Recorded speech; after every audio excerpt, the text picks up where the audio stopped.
The road to retirement is a multi-step process, but it can be made easier with the proper planning. Axias founder Chris Pfanstiel is here for today's Money Talks, sharing some tips to help you achieve your retirement goals. And we know that those goals have to start well before you retire. But, you know, if we're ready, retirement, though, still can be intimidating. So what's step one if you are thinking, you're getting near that date and you're thinking about retirement?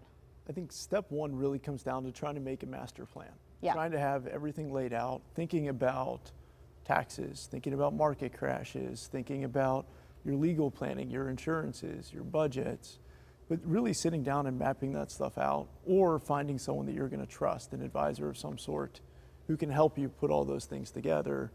And once it's laid out for you, it can get much simpler. It's really just piece by piece. And that's kind of your forte, too. Absolutely. Helping people with these planning. So how far out should that process begin? I mean, are we talking years? Are we talking months? What should we really be looking at? So for me to help somebody hit a home run, I'd love to see them when they're 25, just getting started. But yeah. Really, if you're thinking about the retirement transition, I'd love to have a 5-year window with somebody. Great. If they come to me and they say it's a year or 2 years, you can still get a lot done.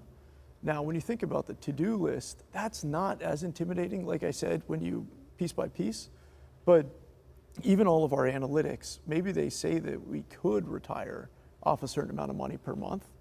But if you've never actually lived it, if you've never gone through, let's call it a test drive of that retirement budget, then it becomes really difficult to be confident. So if we have a 2, 3, 4, 5-year window, we can actually simulate that. We can have your paychecks go to savings and just give you a small, monthly deposit, like what your retirement budget would be, and see if you're comfortable or not.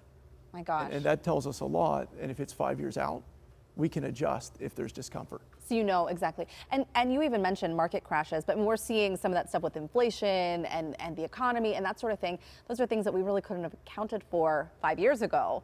So if you're working 5 years out, you kind of have a little bit more range to work with, right? Absolutely. And our tests can look for that, see how you'd respond to that. But remember, if you're retired for 25 years, let's say you're 65 and you get to live to 90, you're going to see everything. Yeah. You're going to see inflation, medical emergencies, housing issues, market crashes. You'll see it all in 25 years. All right, so let's talk about the 401k, because a lot of people have 401ks and using that for their retirement.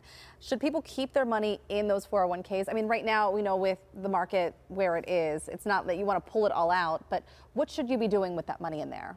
So 401k, everybody gets basically 3 choices when they retire, right? They can leave it in, they can move it to something else of their own accord. Maybe they want to pick their own IRA, or they could consider converting it to a Roth IRA. I like to talk to folks about being in control over things and having an IRA or a Roth, but mathematically, you can hold the same investments in each. So there's not going to be a clear, this one is better for everybody answer, as much as it's, do you want to be in control or have your advisor there to help you in control? Or do you want to work through the employer's plan that maybe you just became familiar and comfortable with? So something else that came up, we were talking about this prior to the segment today, and I know something you want to talk about, Medicare. And it's not something we think about, because if you're working and you have insurance through your employer, that money is coming out automatically. You may not even be thinking so much about your insurance, but that's something that when you're planning out your finances for the future, you need to account for.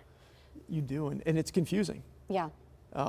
Early in my career, sitting in meetings where a Medicare expert would be sharing with a client what their choices are, my eyes would gloss over. Oh my gosh. And really what I found is with Medicare, it just comes down to knowledge, and knowledge is power. Right. Some of these consultants around town are really, really helpful, and they take 45 minutes and really educate you on what your options are and how you can connect with one or the other that might fit you better. Right. And I think you could do a whole segment on Medicare if you really wanted, but I would just encourage everybody who's going through that decision to go seek out that knowledge. And if you meet with someone and you're still confused, ask for more of their time, or maybe meet with a second or a third person. But until you feel that you've gained that knowledge and that power to make a good decision, don't make it. Because there are forms of Medicare that if you don't elect right when you're 65, you can't get back into unless you go through medical underwriting. All right, so a lot to prepare for. Oh, yeah. 5-year plan. Talk with someone who knows the business. Thank you so much, Chris. Thank really you. Appreciate it.